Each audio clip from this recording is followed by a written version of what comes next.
നമസ്കാരം. നാരായണീയ സഹസ്രത്തിലേക്ക് എല്ലാവരെയും കൈവല്യ വിഷൻ ചാനലിൻ്റെ പേരിൽ സ്വാഗതം ചെയ്യുന്നു. നമ്മളിന്ന് 38-ാമത്തെ ദശകത്തിലെ 9-ാമത്തെ ശ്ലോകം നാരായണീയ സഹസ്രം 394-ാമത്തെ ദിവസത്തിലേക്ക് എത്തിച്ചേർന്നിരിക്കുന്നു. നമ്മൾ നേരത്തെ മഹാഭാരതം കഥയിൽ എല്ലാവരും ദിഗ്വിജയത്തിനൊക്കെ പോകുന്ന രംഗങ്ങളൊക്കെ വർണ്ണിച്ചു. ഇനി ആ രാജസൂയയാഗം യജ്ഞം ആരംഭിക്കുന്ന രംഗവും പിന്നെ ഭഗവാനെ അഗ്രപൂജ ചെയ്യുന്ന രംഗങ്ങളൊക്കെ ഒന്ന് പറഞ്ഞിട്ട്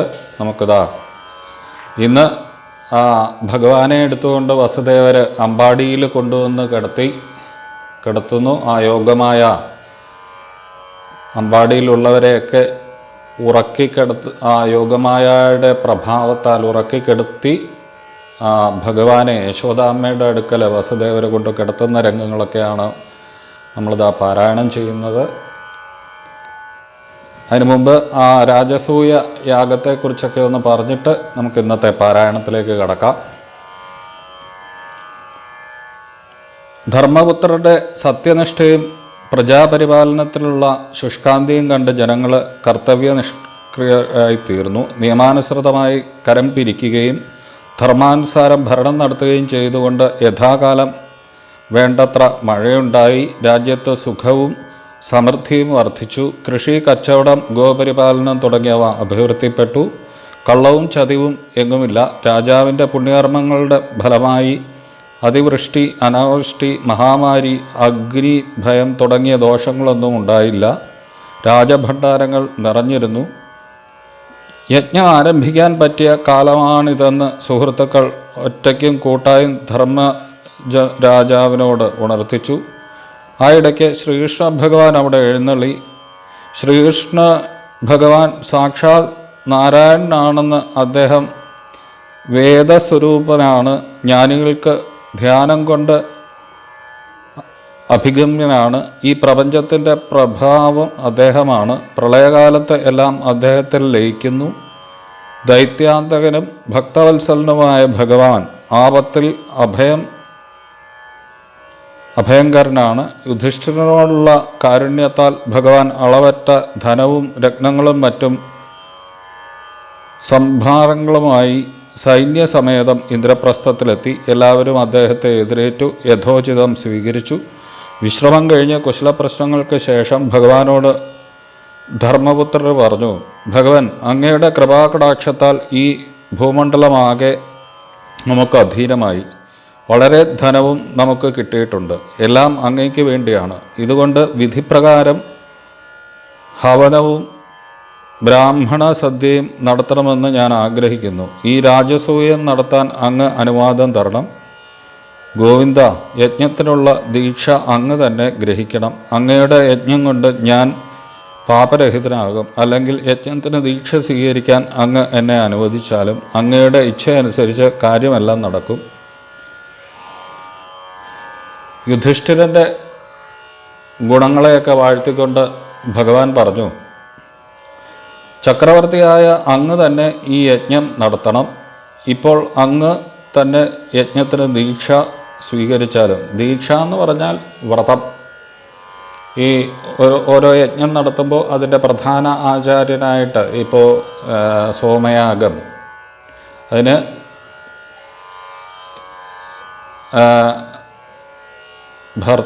ഭർത്താവും ഭാര്യയും യജ്ഞപത്നി, അങ്ങനെ യജമാന പത്നിയും ഒക്കെ ആയിട്ടാണ് നടത്താറുള്ളത്. അപ്പോൾ അങ്ങനെ അങ്ങ് തന്നെ വ്രതം സ്വീകരിച്ചാലും എന്നൊക്കെ ഭഗവാൻ പറഞ്ഞു. അപ്പോൾ യുധിഷ്ഠിരൻ പറഞ്ഞു: ഗോവിന്ദ, എൻ്റെ ഇച്ഛയ്ക്കനുസരിച്ച് അങ്ങ് വന്നെത്തി. അതുകൊണ്ട് തന്നെ എൻ്റെ ആഗ്രഹം സഫലമായി. ഇനിയിപ്പോൾ യജ്ഞം നടത്തുന്ന കാര്യത്തിൽ സന്ദേഹമൊന്നുമില്ല. അങ്ങനെ യുധിഷ്ഠിരൻ സഹദേവനെ വിളിച്ച് പുരോഹിതനായ ധൗമ്യനെയും ബ്രാഹ്മണരുടെയും നിർദ്ദേശമനുസരിച്ച് യജ്ഞത്തിനാവശ്യമായ വസ്തുക്കളെ സംഭരിക്കുവാൻ ചക്രവർത്തി സഹദേവനോട് ആജ്ഞാപിച്ചു. എല്ലാം മുൻകൂട്ടി ഒരുക്കി കഴിഞ്ഞിരിക്കുന്നുവെന്ന് സഹദേവൻ വിനയപൂർവ്വം ഉണർത്തിച്ചു. ഈ സമയത്ത് തന്നെ മഹർഷിയായ കൃഷ്ണദ്വൈപായനൻ ശ്രേഷ്ഠരായ താപസന്മാരോടും ദേവജ്ഞന്മാരോടും ബ്രാഹ്മണരോടും കൂടി അവിടെ എത്തി. വേദവ്യാസ മഹർഷി യജ്ഞത്തിൽ ബ്രാഹ്മണർക്കും ബ്രഹ്മാവും സാമവേദത്തിൻ്റെ ഉദ്ഗാതാവും യാജ്ഞവൽക്യൻ അധ്വര്യവും ആയി പൈലനും ധൗമ്യനും ഹോതാക്കളായി മഹർഷിമാരുടെ വേദജ്ഞരായ ശിഷ്യരും പുത്രരും സദസ്യരായി. സ്വസ്തേനത്തിന് ശേഷം യാഗശാലയുടെ പൂജ നടന്നു. ശില്പികൾ സുന്ദരമായ അനേകം ഭവനങ്ങൾ നിർമ്മിച്ചു. യുധിഷ്ഠിരൻ്റെ ആജ്ഞപ്രകാരം സഹദേവൻ രാജ്യത്തിലെ എല്ലാ വിഭാഗം ജനങ്ങളെയും ക്ഷണിക്കാൻ ദൂതന്മാരെ നിയോഗിച്ചു. ആചാര്യന്മാരുടെ നിർദ്ദേശമനുസരിച്ച് യുധിഷ്ഠിരൻ യജ്ഞത്തിന് കാപ്പുകെട്ടി. സഹോദരന്മാർ, സാമന്തന്മാർ, സുഹൃത്തുക്കൾ, ആചാര്യന്മാർ, ബ്രാഹ്മണർ തുടങ്ങിയവരോടൊപ്പം യുധിഷ്ഠിരൻ യാഗശാലയിൽ പ്രവേശിച്ചു. എല്ലാവർക്കും സുഖകരമായ ഇരിപ്പിടങ്ങൾ നേരത്തെ തന്നെ തയ്യാറാക്കി. ഭീഷ്മര്, ധൃതരാഷ്ട്ര തുടങ്ങിയവരെ ക്ഷണിക്കാനായി യുധിഷ്ഠിരൻ നകുലനെ ഹസ്തിനപുരത്തിലേക്ക് അയച്ചിരുന്നു. അതനുസരിച്ച് ഭീഷ്മ പിതാമഹൻ, ധൃതരാഷ്ട്ര, വിതുരർ, കൃപർ, ദ്രോണര്, ദുര്യോധനാദികൾ,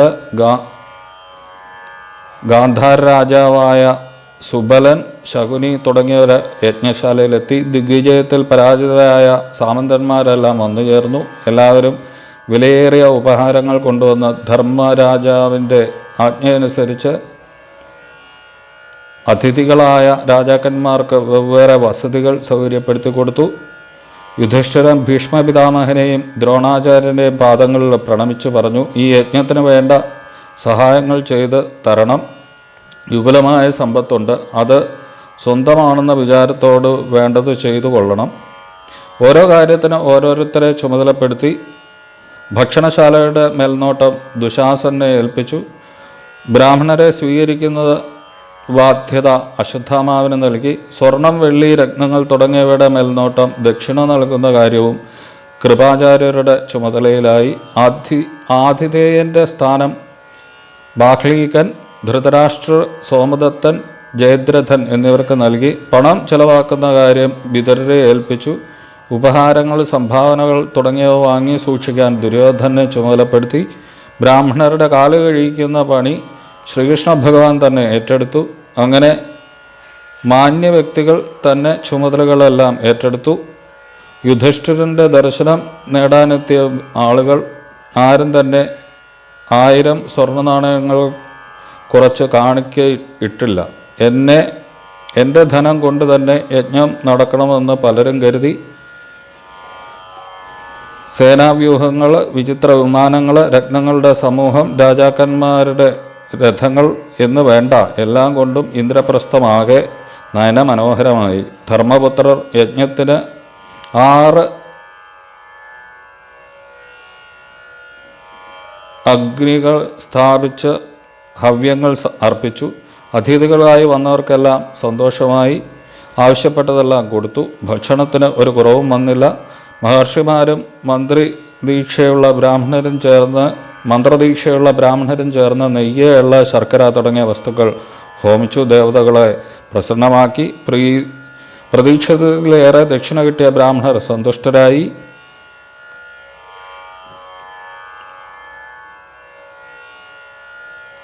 പറഞ്ഞാലൊന്നും എത്ര പറഞ്ഞാലും മതിയാവില്ല ആ രാജസൂയ യാഗത്തെക്കുറിച്ച്. അങ്ങനെ സകല ജനങ്ങളും അവർക്കെല്ലാം പ്രീതിയായി ആ യജ്ഞം നടന്നു. ഇനി ആണ് ആ അഗ്രപൂജയൊക്കെ ഉണ്ട്. ആരെയാണ് അഗ്രപൂജ ചെയ്യുന്നതൊക്കെ ഭാഗവതത്തിൽ ഈ രാജസൂയ മഹായാഗത്തിൽ പറയുന്ന രംഗങ്ങളൊക്കെ ഉണ്ട്. അതുപോലെ തന്നെ മഹാഭാരതത്തിൽ കുറച്ച് വ്യത്യാസമായിട്ടാണ് പറയുന്നത് കാര്യങ്ങളൊക്കെ. എന്തായാലും നമുക്ക് ഇന്നത്തെ പാരായണത്തിലേക്ക് കടക്കാം. ശ്രീ ഗുരുവായൂരപ്പ ശരണം. പീതാംബരം കരവിരാജിത ശംഖചക്രകൗമോദഗീ സരസിജം കരുണാസമുദ്രം രാധാസഹായമതിസുന്ദരമന്ദഹാസം വാതാലയേശമനിശം ഹൃദി ഭാവയാമി. കോമളം കൂജയൻ വേണും ശ്യാമളോയം കുമാരക വേദവേദ്യം പരം ബ്രഹ്മഭാസതാം പുരതോപമ. ശ്രീകൃഷ്ണായ പരമഗുരവേ നമോ നമഃ. ശ്രീകൃഷ്ണാർപ്പണമസ്തു. ഭൂതനാഥ സദാനന്ദ സർവഭൂതദയാപരാരക്ഷരക്ഷ മഹാബാഹോ ശാസ്ത്രേ തുഭ്യം നമോ നമഃ. അഗജാനന പദ്മാർക്കം ഗജാനന മഹർനിശം അനേകദന്തം ഭക്താനാമേകദന്തമുപാസ്മഹേ. ഗുരവേ സർവലോകാനാം ഭിഷജേ ഭവരോഗിണാം നിധേ സർവവിദ്യാനാം ദക്ഷിണാമൂർത്തയേ നമഃ. ശ്രീകൃഷ്ണായ പരമഗുരവേ നമോ നമഃ. ശ്രീകൃഷ്ണാർപ്പണമസ്തു. സർവമംഗളമംഗല്യേ ശിവേ സർവാർത്ഥസാധികേ ശരണ്യേ ത്രയംബകേ ഗൗരിനാരായണി നമോസ്തുതേ. ഹരിശ്രീ ഗണപതേ നമ അവിഘ്നമസ്തു. ഹരിശ്രീ ഗണപതേ നമ അവിഘ്നമസ്തു. ഹരിശ്രീ ഗണപതേ നമ അവിഘ്നമസ്തു. ഓം നമോ ഭഗവതേ വാസുദേവായ. ഓം നമോ ഭഗവതേ വാസുദേവായ. ഓം നമോ ഭഗവതേ വാസുദേവായ. നാരായണീയ സാഹസ്രം 394 ദിവസം. നമ്മളിതാ 38ാമത്തെ ദശകത്തിലെ 9ാമത്തെ ശ്ലോകത്തിലേക്ക് പാരായണത്തിലേക്ക് കടക്കുന്നു. ശ്രീ ഗുരുവായൂരപ്പ ശരണം.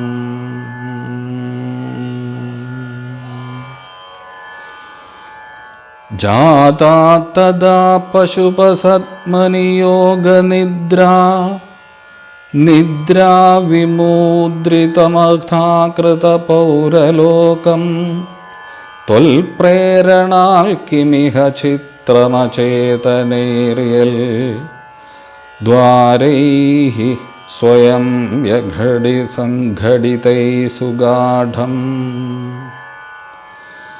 ജാതാ തദാ പശുപസത്മനിയോഗനിദ്രാ നിദ്രാ വിമുദ്രിതമഘാകൃതപൗരലോകം ത്വൽപ്രേരണാൽ കിമിഹ ചിത്രമചേതനൈര്യൽ ദ്വാരൈഃ സ്വയം വ്യഘടി സംഘടിതൈ സുഗാഢം.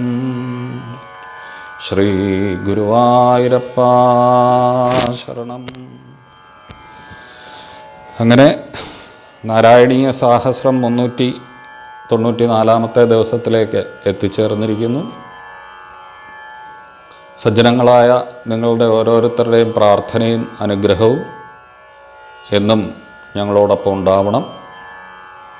നിങ്ങൾക്കും ഗുരുനാഥന്മാരുടെയും ഗുരുവായൂരപ്പൻ്റെയും ഗുരു കാരണവന്മാരുടെയൊക്കെ അനുഗ്രഹം എന്നുമെന്നും ഉണ്ടാവട്ടെ എന്ന് പ്രാർത്ഥിക്കുന്നു. ഈ ചാനൽ ആദ്യമായിട്ട് കാണുകയാണെങ്കിൽ ഈ ചാനൽ ഒന്ന് സബ്സ്ക്രൈബ് ചെയ്യുക.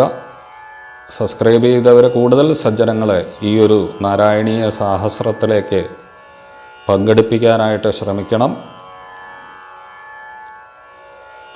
അതുപോലെ തന്നെ ലൈക്ക് ചെയ്യണം. ഇതിൻ്റെ ലിങ്കുകൾ എങ്ങനെ കിട്ടിയാലും അതൊക്കെ ഒന്ന് ഷെയർ ചെയ്യുക. കൂടുതൽ സോഷ്യൽ മീഡിയ വഴിയൊക്കെ ഒന്ന് ഷെയർ ചെയ്യുക. നിങ്ങളുടെയൊക്കെ ഫേസ്ബുക്ക് അക്കൗണ്ട് മുഖേനയോ പേജുകളോ ഇല്ലെങ്കിൽ ഗ്രൂപ്പുകൾ, വാട്സപ്പ് ഗ്രൂപ്പുകളൊക്കെ ഉണ്ട്, അത് മുഖേനയോ അല്ലെങ്കിൽ പേഴ്സണലായിട്ടോ ഒക്കെ ഒന്ന് ഷെയർ ചെയ്ത് കൂടുതൽ സജ്ജനങ്ങളെ ഈ ഒരു സത്സംഗത്തിലേക്ക് കൊണ്ടെത്തിക്കണം എന്നുകൂടി അഭ്യർത്ഥിക്കുന്നു. എല്ലാവർക്കും ഒരിക്കൽ കൂടി നമസ്കാരം. നാരായണ നാരായണ നാരായണ നാരായണ നാരായണ നാരായണ നാരായണ നാരായണ. ഗുരുവാദപുരീദാസദാസദാസോപ്യഹം ച ഭോഃ കേശവാശ്രിതഭാവേന ഭാസത്തെ ഹൃദയേശ്വര. സർവമംഗളമംഗല്യേ ശിവേ സർവാർത്ഥസാധികേ ശരണ്യേ ത്രയംബകേ ദേവി നാരായണി നമോസ്തുതേ. പത്മജാദ്യർച്ചിതം ദേവം പത്മജാപ്രാണനായകം പത്മനാഭപുരാധീശം പത്മനാഭം നമാമ്യഹം. കൗസല്യാപ്രിയമാത്മജി ഭക്താനുഗ്രഹകാതരം സീതയാ സഹിതം ദേവം ശ്രീരാമം തം ഭജാമ്യഹം. അനന്തശായിനം ദേവം അനന്തപുരവാസിനം കമലാധവസുന്ദരം സ്മരാമി ഹൃദി സന്തതം. ശിവം ശിവകരം ശാന്തം ശിവാത്മാനം ശിവോത്തമം ശിവമാർഗപ്രണേതാരം പ്രണതോസ്മി സദാശിവം. ശ്രീകൃഷ്ണായ പരമഗുരവേ നമോ നമഃ. ശ്രീകൃഷ്ണാർപ്പണമസ്തു. ശ്രീ ഗുരുവായൂരപ്പ ശരണം. നമസ്കാരം. നാരായണീയ സഹസ്ര ദിനങ്ങളിൽ കൃഷ്ണാവതാര അധ്യായം അതിൻ്റെ ഒരു സമാപന രംഗങ്ങളിലേക്കാണ് നമ്മളെത്തിക്കൊണ്ടിരിക്കുന്നത്. വ്യത്യാസമാര ചെയ്തും നന്ദതനൂജയാ തേ വ്യത്യാസമാര ചെയ്തു എന്നാണ് ഭട്ടതിരിപ്പാടിൻ്റെ പ്രയോഗം. ഒരുപാട് മാനങ്ങളുള്ള ഒരു പ്രയോഗമാണ്. എന്നുവെച്ചാൽ നന്ദതനൂജ ആരാ? നന്ദതനൂജ എന്നുള്ളത് മായാദേവി, പ്രകൃതി, ശക്തി. തേ വ്യത്യാസമാരചയിതും എന്നുള്ളത് ഒരു അത്ഭുത പ്രയോഗമാണത്. അവിടുന്ന് നിന്ന് അല്ലെങ്കിൽ ഭഗവാനിൽ നിന്ന് ഭഗവതിക്കുള്ള വ്യത്യാസം, അത് ബോധ്യപ്പെടുത്താൻ എന്നാണ്. ഭഗവാനിൽ നിന്ന് ഭഗവതിക്കുള്ള വ്യത്യാസം എന്താ എന്ന് ചോദിച്ചാൽ, ഭഗവാനെ ഭഗവാനാക്കി തീർക്കുന്ന ശക്തിയാണ് ഭഗവതി. ഭഗവതിയുടെ സാന്നിധ്യം നമുക്കുളവാകുന്ന പ്രതിഭാസമാണ് ഭഗവാൻ. അപ്പം ഇത് എങ്ങനെ വേർതിരിക്കും? വ്യത്യാസമാരചയിതും.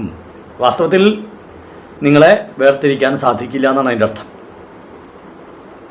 ശക്തിയെയും ശക്തനെയും എങ്ങനെ വേർതിരിക്കും? ഒരാളില്ലാതെ മറ്റൊരാളില്ല. പരസ്പര ബന്ധത്തോടെ, ബാന്ധവത്തോടെ, പരസ്പര യോജിപ്പോടെ നിൽക്കുന്ന ഈ രണ്ട് ശക്തി വിശേഷങ്ങൾ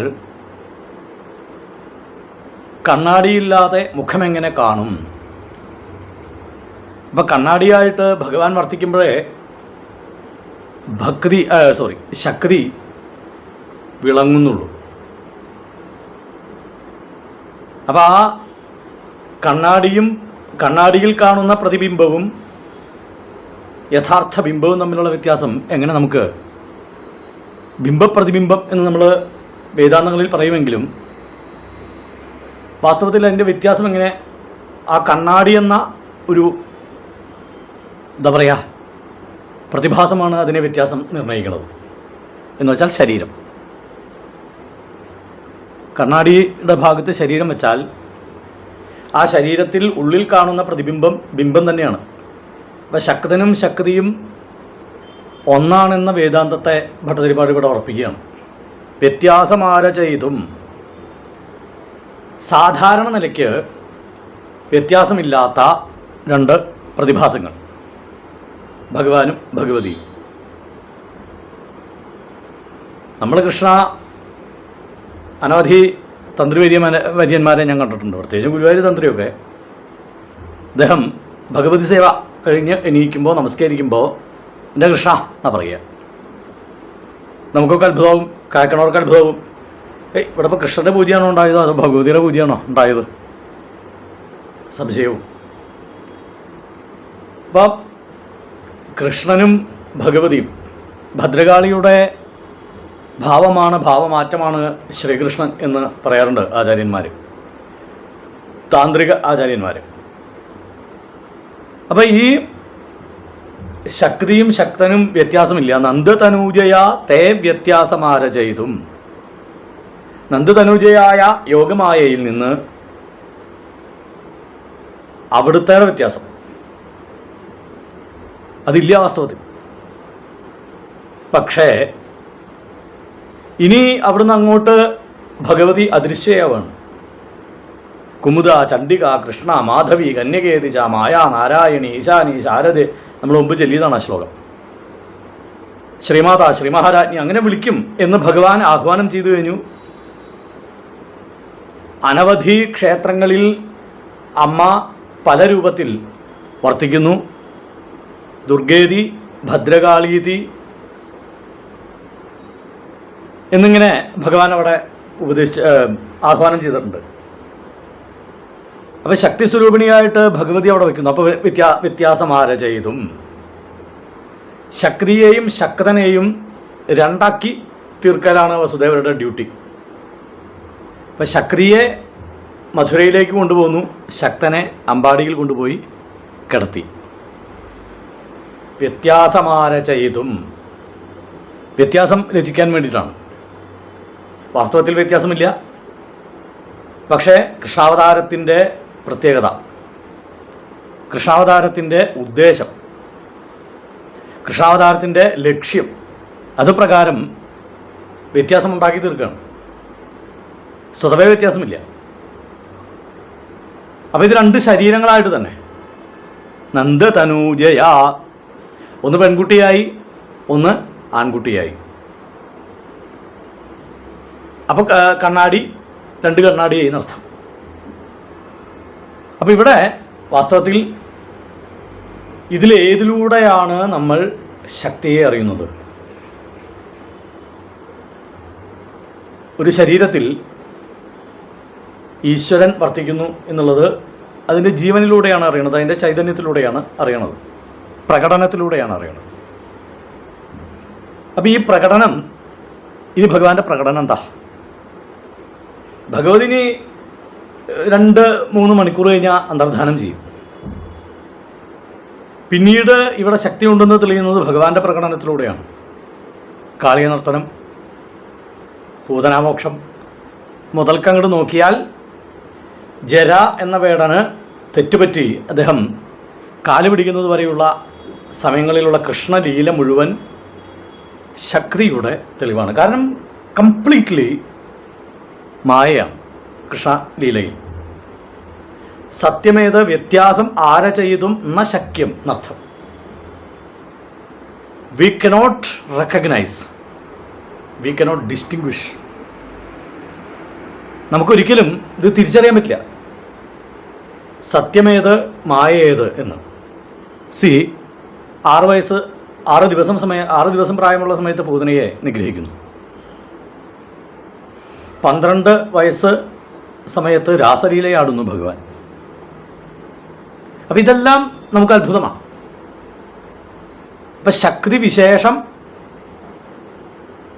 നമ്മളിലേക്ക് എത്തപ്പെടുന്നത് ശക്തൻ്റെ ലീലകളിലൂടെയാണ്, ശരീരത്തിൻ്റെ പ്രകടനങ്ങളിലൂടെയാണ് ശരീരത്തിൽ ജീവനുണ്ട് എന്ന് ബോധ്യം വരുന്നത്. അപ്പം പ്രകടനമാണ്. കൃഷ്ണശരീരത്തിൽ ജീവസ്വരൂപത്തിൽ ശക്തിയും ശക്തനും ആരാച്ചാൽ നമുക്ക് ഇഷ്ടമുള്ളത് വിശ്വസിക്കാം ഇരിക്കുന്നു. ശക്തിയാൽ ഭഗവാൻ മായാസഹിതനായി 120 കൊല്ലത്തോളം ലീലകളാടാൻ പോകുന്നു. അപ്പോൾ ഈ വ്യത്യാസം ആര ചെയ്തും എന്നുള്ളത് നമ്മൾ ചുമ്മാ അങ്ങോട്ട് വായിച്ച് പറഞ്ഞു പോയാൽ പോരാ എന്ന് തോന്നിയതുകൊണ്ടാണ് അത് റിപ്പീറ്റ് ചെയ്തത്. കാരണം വ്യത്യാസമില്ലാത്തവരാ, ഒന്നാ. അപ്പോൾ ഇനി ഒരു ഇണ്ടൽ വേണ്ട. ഒന്നായ നിന്നെ ഇഹ, രണ്ടായി കണ്ടതിൽ ഉണ്ടായ ഒരു ഇണ്ടൽ ബത മിണ്ടാവതല്ല. ഇനി അതൊരു ഇണ്ടൽ വേണ്ട എന്നുള്ള നിലയ്ക്ക് ഭഗവാൻ വസുദേവരോട് പറഞ്ഞു, ക്ലിയറാക്കി. എന്നുവെച്ചാൽ ഞാനവിടെ 12 കൊല്ലക്കാലം ലീലകളാടും, പക്ഷേ നിങ്ങൾക്ക് 12 കൊല്ലക്കാലം എന്നെ എന്താ പറയുക മിസ്സാവും. എന്നാൽ ആ കുട്ടിയെ ഇവിടേക്ക് കൊണ്ടുവരണം. പിന്നെന്താ ഉണ്ടാവുക എന്നുള്ളത് ഭഗവാൻ പറഞ്ഞിട്ടില്ല. ആ കുട്ടി ഇവിടെ ജനിച്ചു വളരുമെന്നോ അവൾ എൻ്റെ സഹോദരി ആണെന്നോ ഇതൊന്നും ഭഗവാന്റെ പ്രഖ്യാപനത്തിലില്ല. അപ്പോൾ ആ വ്യത്യാസത്തെ തിരിച്ചറിയാൻ,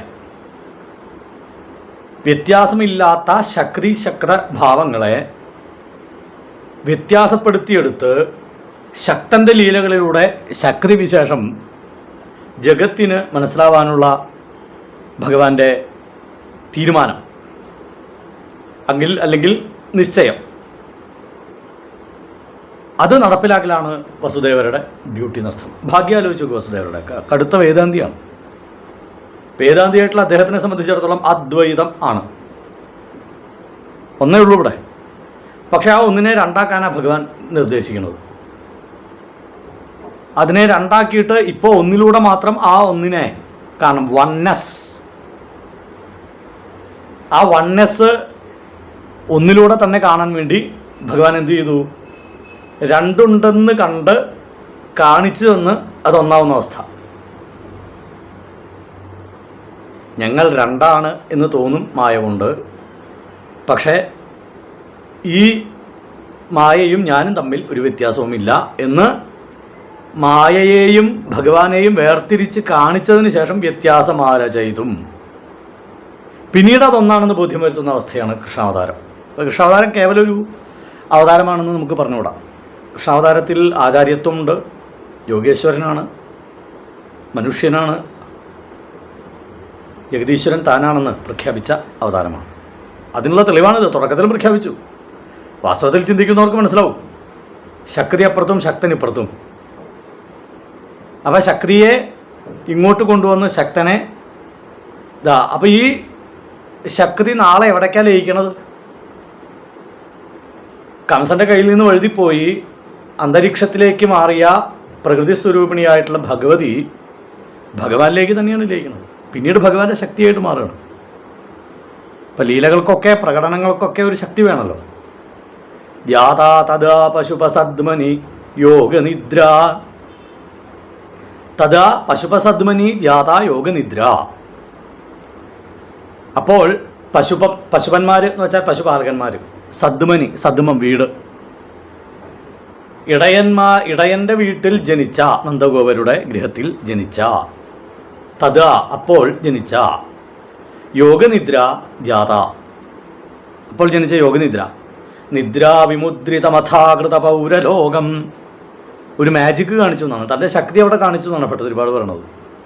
നിദ്രാവിമുദ്രിതം എന്ന് വെച്ചാലോ, നിദ്രയാൽ എല്ലാവരെയും ഇങ്ങോട്ട് ഇരുത്തിയോ കിടത്തിയോ നടത്തിയോ ഉറക്കി ആ സമയത്ത്, തഥാ എന്ന് വെച്ചാൽ അവതാര സമയത്ത് അല്ലെങ്കിൽ അവതാരം കഴിഞ്ഞിട്ടുള്ള നിമിഷങ്ങളിൽ, അകൃത ചെയ്തു ലോകം, പൗരലോകം. പൗരലോകം എന്ന് പറയുന്നത് പ്രത്യേകമാണ്. കാരണം എന്താ വെച്ചാൽ ഒരുപക്ഷെ കംസൻ്റെ കൊട്ടാരത്തിലെ കാവൽക്കാരെന്നോ കംസനോട് ചേർന്ന ആൾക്കാരെന്നോ നമുക്ക് വിചാരിക്കാം. കാരണം ബാക്കിയുള്ള ആൾക്കാരെയൊന്നും ദേവി ഉറക്കിയിട്ടില്ല. ഇപ്പം പൗരലോകം എന്ന് പറഞ്ഞാൽ പൗരൻ എന്നുള്ള പദം പ്രയോഗിക്കുന്നത് വാസ്തവത്തിൽ കൊട്ടാരത്തിൻ്റെ അന്തഃപുര സ്ത്രീകൾ, പൗരസ്ത്രീകൾ എന്ന് പറയാറുണ്ട് സംസ്കൃതത്തിൽ. ഈ പൗരസ്ത്രീകൾ എന്ന് പറയുന്നത് കൊട്ടാരത്തിൻ്റെ ഉള്ളിൽ ഏതെങ്കിലും ജോലിയോ അല്ലെങ്കിൽ രാജ്ഞിയായിട്ടോ രാജകുമാരിയായിട്ടോ വർത്തിക്കുന്ന ആൾക്കാരെയാണ് പൗരന്മാരെന്നോ പൗരസ്ത്രീകൾ എന്നൊക്കെ പറയാം. ഇപ്പം പൗരലോകം എന്നുള്ളതിൻ്റെ അർത്ഥം അവിടെയുള്ളവരെ ഉറക്കി എന്നുള്ളതാണ്. ഏത് കാവൽക്കാരായിട്ടുള്ള ആൾക്കാരാവാം, അല്ലെങ്കിൽ വാളേന്തിയ ഭടന്മാരെ യുദ്ധത്തിന് തയ്യാറായിട്ട് നിൽക്കുന്ന ആൾക്കാരായിരിക്കാം. അവരെയൊക്കെ ഉറക്കി. ത്വൽപ്രേരണാൽ കിമിഹ ചിത്രമചേതനൈര്യൽ, അവിടുത്തെ പ്രേരണയാണ് ഇതിന് കാരണം. ഇതൊക്കെ മുൻകൂട്ടി ഡയറക്റ്റ് ചെയ്തിട്ടുണ്ട് ഭഗവാൻ. ഞാൻ ഭൂമിയിലേക്ക് ചെല്ലുമ്പോൾ അവിടുത്തെ കണ്ടീഷൻസൊക്കെ ഇങ്ങനെയായിരിക്കണമെന്ന് ഭഗവാൻ നിർദ്ദേശിച്ചിട്ടുണ്ട്. കിമിഹ ചിത്രം എന്നാണ് ഭട്ടതിരിപ്പാട് ചോദിക്കുന്നത്. ഇതിപ്പോൾ എന്താ ഇത്ര വലിയ ചിത്രം ഉള്ളത്, ഇതിലിപ്പോൾ എന്താ അത്ര വലിയ അത്ഭുതം ഉള്ളതെന്നാണ്. കാരണം പ്രപഞ്ചത്തെ നിയന്ത്രിക്കുന്ന ശക്തി സ്വരൂപിണി ശക്രൻ, പ്രകൃതിക്ക് തന്നെ രൂപവിശേഷം നൽകിയ ശക്രൻ, ആ ശക്തനും പ്രകൃതിയും അവതരിക്കുമ്പോൾ കൂടി യോജിച്ചാൽ പിന്നെ എന്താണ് അസാധ്യമായിട്ടുള്ളത്? ദ്വാരൈ സ്വയം വ്യഘടി സംഘടിതൈ സുഗാഠം. വ്യഘടി സുഗാഠം വ്യഘടി സ്വയം സംഘടിതൈ ദ്വാരൈ. ഓരോ ഗോപുരദ്വാരത്തിലും ഗൃഹത്തിൻ്റെ ഓരോ വാതിലും വളരെയധികം സുഗാഠമായിട്ട് ബന്ധിച്ചു വച്ചിരിക്കുകയായിരുന്നു. അതെന്ത് സംഭവിച്ചു? അചേതനൈഹി. കഴിഞ്ഞ വരിയിൽ അചേതനൈഹി എന്നൊരു പദമുണ്ടല്ലോ. ഇതിന് വല്ല ചേതനയുണ്ടോ? പൂട്ടിനും ഇരുമ്പൈക്കും ഒക്കെ വല്ല ജീവനുണ്ടോ? പക്ഷെ അതെന്ത് ചെയ്തു? സ്വയം വിഘടിച്ചു എന്ന് വെച്ചാലോ, ആ പൂട്ടിയിട്ടിരുന്ന വളരെ സുഗാഠമായിട്ട് ശക്തമായ രീതിയിൽ പൂട്ടിയിട്ടിരുന്ന കാരാഗൃഹത്തിലെ വാതിലുകളൊക്കെ വിഘടിച്ചു, തുറന്നു. സ്വയം അചേതനൈഹി എന്ന് പ്രത്യേകം എടുത്ത് പറയുന്നുണ്ട്. ചൈതന്യമില്ലാത്ത ജീവനില്ലാത്ത ആ വാതിലുകൾ സ്വയം തുറന്നത് തന്നെ കിമിഹ ചിത്രം, അവിടുത്തെ ആദ്യത്തെ മാജിക്കാണ്, അല്ലെങ്കിൽ ഭഗവതിയുടെ ആദ്യത്തെ മാജിക്കാണ്. കാരണം ആരുമില്ല, എല്ലാവരും ഉറക്കിക്കഴിഞ്ഞു, എല്ലാവരെയും കാവൽക്കാരെയൊക്കെ. പക്ഷേ ഗ്രാഫിക്സ് ഉണ്ടോ എന്തുകൊണ്ടോ എന്നറിയില്ല, അല്ലെങ്കിൽ എന്ത് മാജിക്കാണെന്നറിയില്ല, വളരെ ഗാഠമായിട്ട് വളരെ ശക്തമായിട്ട് ചങ്ങല കൊണ്ടോ മറ്റോ പൂട്ടിയിട്ടിരുന്ന ജീവനില്ലാത്ത വാതിലുകൾ ജീവനുള്ളത് പോലെ സ്വയം അങ്ങോട്ട് തുറന്നു. ധ്യാതാ തഥാ പശുപസദ്മനി യോഗനിദ്ര. അതേ സമയത്ത് തന്നെ ഇടയ വീട്ടിൽ, നന്ദഗോപന്റെ വീട്ടിൽ യോഗനിദ്ര ജനിച്ചു. നിദ്രാവിമുദ്രിതമഥാകൃത പൗരലോകം. ആ ശക്തി അവിടെ കാണിച്ചു. കാവൽക്കാരായിട്ട് നിന്നവരെ മുഴുവൻ നിദ്രയിൽ ഒതുക്കി ദേവി. ത്വൽപ്രേരണാൽ കിമിഹ ചിത്രമചേതനൈര്യൽ. അവിടുത്തെ പ്രേരണ കൊണ്ടാണ്.